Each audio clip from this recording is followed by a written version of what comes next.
Kenapa lukisannya hilang? Sudah, kau jangan ribut. Aku akan membawamu ke tempat yang ada banyak emas dan harta di sana. Kurangnya harta belum tentu membuat seseorang mempunyai derajat yang rendah, dan banyaknya harta belum tentu membuatmu jadi orang yang terpandang.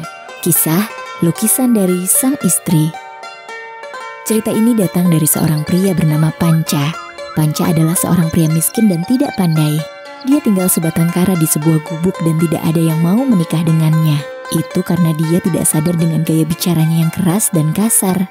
Namun, Panca adalah orang yang sangat jujur. Suatu malam, ada seorang gadis muda yang datang ke gubuknya dan bertanya pada Panca.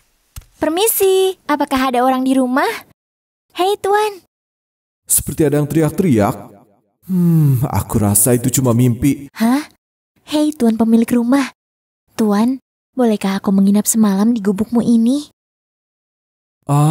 Ya ampun, gadis cantik itu datang dari mana? Wah, cantik sekali.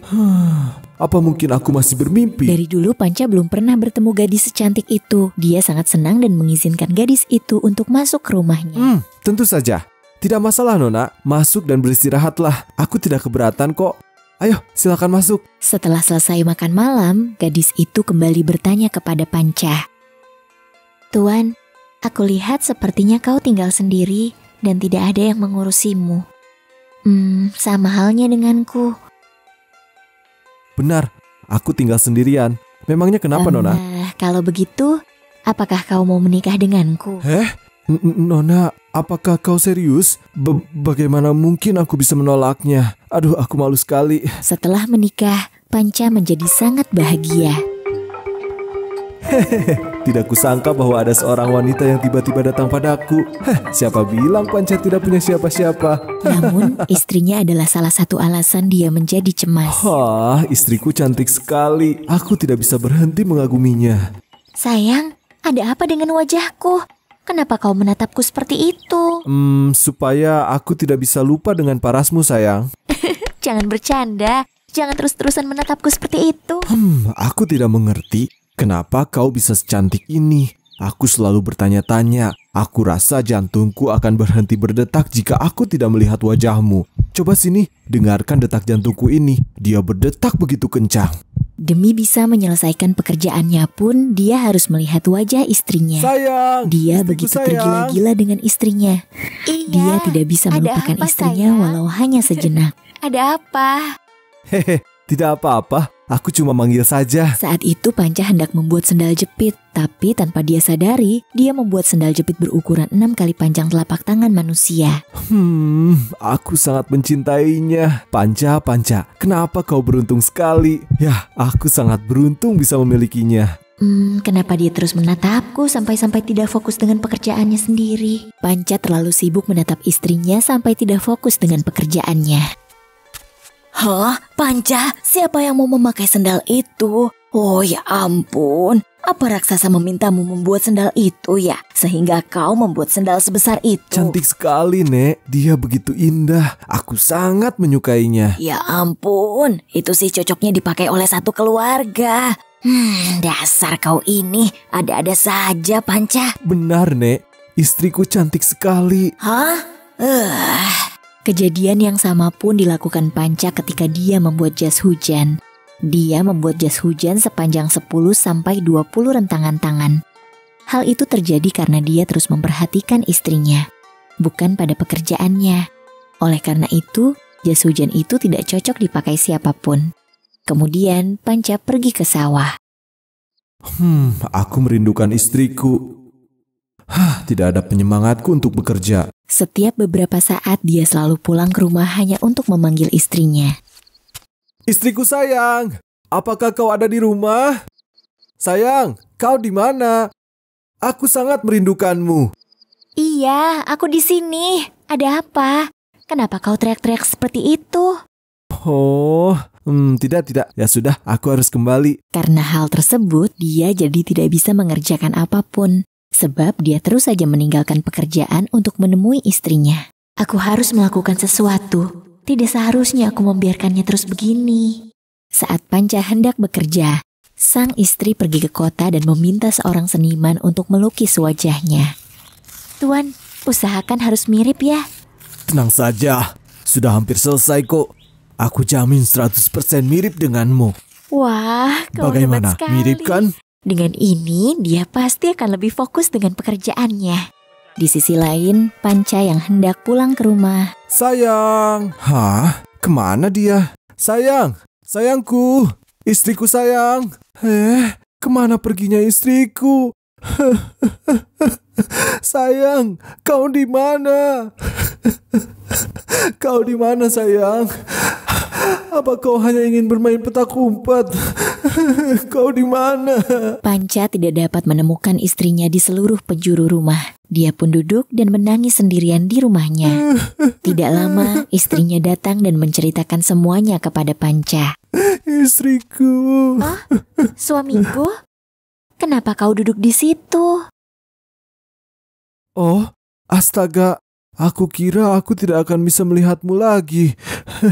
Kau dari mana saja? Kenapa kau tidak memberitahuku? Yang penting aku sudah kembali. Ini lukisanku. Aku tadi pergi ke kota dan meminta seseorang untuk melukisku. Apa ini? Sudah, buka saja. Iya sayang. Bagaimana? Cantik kan? Terima kasih banyak istriku sayang. Ini benar-benar mirip denganmu. Gantung lukisan ini di pohon yang berada di dekatmu. Kau bisa melihat lukisanku ketika kau sedang bekerja di sawah. Sehingga kau tidak akan merindukan parasku. Karena kau akan melihatnya setiap saat. Oh, indah sekali. Sangat-sangat indah. Mirip kan? Ya sudah, jangan lupa digantung di tempat yang aku bilang tadi. Ya, ini sangat indah. Baiklah, sekarang aku harus kembali bekerja. Iya sayang. Kau cantik sekali. Sekarang, kau tidak akan pernah lepas dari pandanganku. Aku cuma berharap semoga dia tidak pulang ke rumah terus saat dia sedang bekerja. Panca menuruti istrinya. Setiap beberapa saat dia selalu menghentikan pekerjaannya dan memandangi lukisan istrinya. Oh, indah sekali. Oh. Panca terus menatap lukisan istrinya. Hei anak muda, kenapa kau hanya duduk di sana dan memandangi pohon dan kau sama sekali tidak mengerjakan pekerjaanmu? Oh, aku sangat merindukan istriku, tapi aku hanya bisa melihat lukisannya, sedangkan aku ingin mendengar suaranya. Tidak lama kemudian, dia kembali berlari pulang ke rumahnya. Istriku sayang, kau di mana? Kau sedang apa sayang? Iya sayang, aku di sini. Aku tidak kemana-mana kok. Lagi-lagi dia kabur dari pekerjaannya. Suatu hari, angin kencang meniup lukisan dari istri Panca. Oh sayang, tidak, tunggu. Kembalikan lukisan istriku. Oh tidak. Panca mencoba Dia menangkap semakin lukisan jauh. itu, namun beberapa saat kemudian, lukisan itu lenyap dari pandangannya. Kenapa lukisannya hilang? Aku harus memberitahu istriku. Sambil menangis, Panca berlari pulang untuk memberitahu istrinya. Siapa yang berani mengambil lukisan istriku? Lihat saja nanti aku akan memberitahukan ini kepada istriku. Sayang, istriku sayang. Angin membawa terbang lukisanmu. Melihat Panca menangis, tidak apa-apa, dia langsung jangan menenangkannya. Aku akan pergi ke kota dan membawakanmu lukisan yang baru lagi. Baiklah sayang, terima kasih ya. Di waktu yang sama, lukisan pertama yang terbawa angin itu jatuh di sebuah taman di dekat rumah besar. Apa itu? Wah, siapa ini? Cantik sekali. Aku harus menunjukkan ini pada juragan. Setelah melihat lukisan itu, juragan pemilik rumah besar itu langsung jatuh hati kepada sosok di dalam lukisan. Siapa orang di balik lukisan ini? Cantik sekali. Dia membuat jantungku berdebar kencang meskipun aku hanya melihatnya lewat lukisan saja. Jika ada lukisan gadis ini, sudah pasti orang dalam lukisan ini pun asli. Betul tuan, aku juga berpikir begitu. Aku jadi ingin bertemu dia secara langsung. Hei kalian, pergilah dan cari gadis yang ada di dalam lukisan ini. Bagaimanapun caranya, Kalian harus membawanya padaku. Oh, baik Lalu Tuan. juragan itu memerintah anak buahnya untuk mencari gadis tersebut. Mereka harus membawa gadis itu kepada juragan. Para anak buah itu pergi dari satu desa ke desa lain sambil membawa lukisan tersebut. Apakah kalian mengenal orang yang ada di lukisan ini? Maaf, tidak tahu. Aku sama sekali tidak mengenalinya. Wah, dia asing. Apakah di sini ada yang mengenal gadis yang ada di lukisan ini? Kita sudah berjalan ke beberapa desa namun masih belum ada yang mengenalinya. Sampailah mereka di desa tempat Panca tinggal. Para anak buah itu langsung bertanya kepada warga sambil menunjukkan lukisan itu. Maaf, apakah kalian mengenal gadis ini? Mana coba mereka tidak mau tahu. apa ya? Aku tidak mengenalinya. Siapa ini? Tidak mengenalnya. Beberapa orang melihat lukisan tersebut dan menjawab. Aku kenal dia. Dia istrinya Panca. Tidak salah lagi. Dia istrinya Panca, orang yang tinggal di ujung desa. Oh iya benar, itu istri Panca. Kalian ikuti saja jalan ini, nanti juga pasti sampai di rumah Panca. Nenek yakin rumahnya ke arah sini. Aku sudah beberapa hari mencarinya, namun masih saja belum ketemu. Sudah, turuti saja apa yang dia katakan. Baiklah. Ketika sampai di gubuk Panca, mereka melihat seorang gadis cantik yang parasnya sama seperti dalam lukisan. Hei, kawan. Lukisannya bisa bergerak. Wah, lukisan matamu. Dia memang orang sungguhan. Ayo, bawa dia ke rumah juragan. Ya sudah, berhenti berbicara. Kita langsung bawa saja. Aku sudah lelah mencarinya. Wanita itu merepotkan sekali. Emang kita boleh masuk? Peduli apa? Sudah, masuk saja. Ya sudah, ayo kita masuk. Mereka pun masuk dan membujuk istri Panca. Kedatangan kami ke sini ingin membawa nyonya untuk bertemu majikan kami. Kalian bertiga siapa? Kenapa masuk rumahku sembarangan? Setelah selesai berbicara, mereka langsung membawa pergi istri Panca. Tuan-tuan, kenapa kalian menangkapku? Memangnya aku salah apa? Panca, sayang tolong aku. Sudah, kau jangan ribut. Aku akan membawamu ke tempat yang ada banyak emas dan harta di sana. Lepaskan aku tidak mau pergi kemanapun. Lepaskan aku, Panca. Ayo, jalan. Jangan teriak-teriak. Panca. Mendengar ada keributan, Panca langsung berlari menghampiri. Hei, kenapa kalian menangkap istriku? Tolong, jangan bawa dia. Jangan bawa istriku. Aku mohon pada kalian, lepaskan dia. Kalian boleh bawa aku saja. Aku bisa membantu pekerjaan kalian. Aku mohon bawa aku saja. Untuk apa aku membawamu, Omong kosong. Sebentar lagi dia tidak akan lagi jadi istrimu. Dia akan menjadi istri dari majikan kita. Dia tidak akan kesulitan lagi dan tinggal di gubuk yang menyedihkan. Harusnya kau ikut bahagia, karena sebentar lagi hidupnya akan tercukupi. Tidak, istriku sayang. Jangan, tolong. Jangan bawa istriku. Aku mohon. Hilang harga diri Panca. Dia menangis merengek seperti bayi. Air matanya terkumpul menjadi genangan. Lalu istrinya berkata, "Sayang, tolong jangan merengek seperti itu. Kita memang tidak bisa berbuat apa-apa lagi. Tapi tolong dengarkan aku. Saat nanti kau datang menemuiku, bawalah pohon pinus sambil melewati rumahnya. Maka kita akan dipertemukan kembali dan masalah kita akan selesai." Banyak omong sekali. Ayo cepat pergi. Hanya bisa berbicara singkat.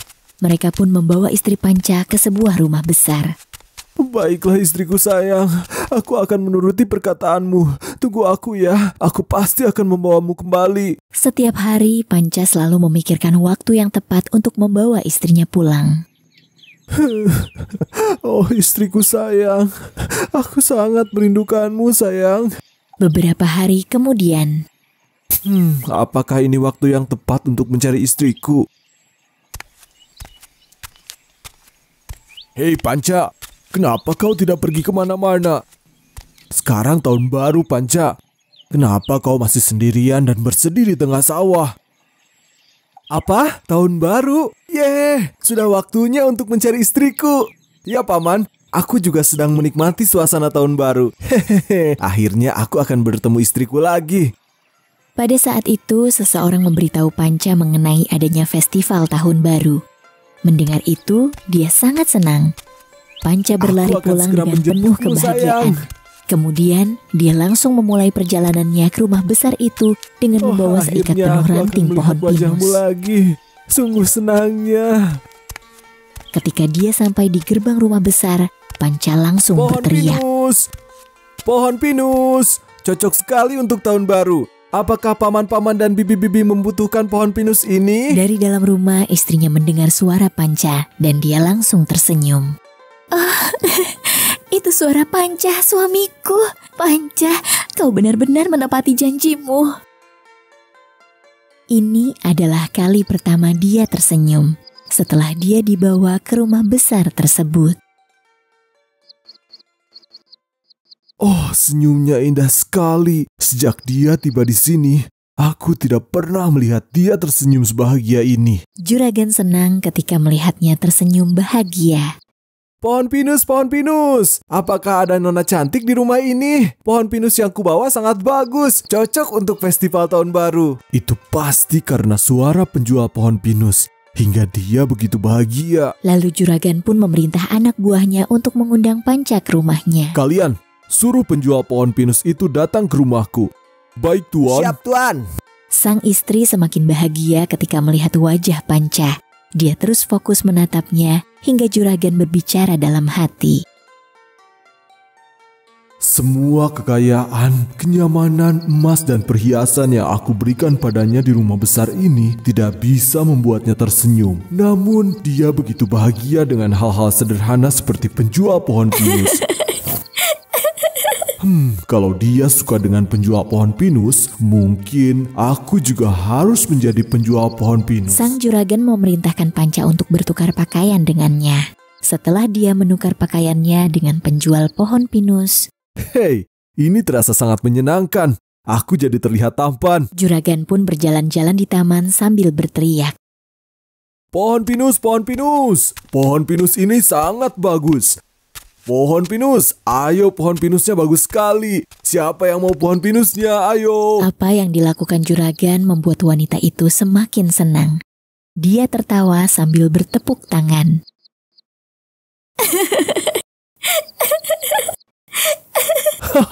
Dia benar-benar bahagia. Pohon pinus, aku membawa pohon pinus untuk festival tahun baru. Hei wanita muda dan cantik yang sedang tersenyum di sana. Apakah kau butuh pohon pinus?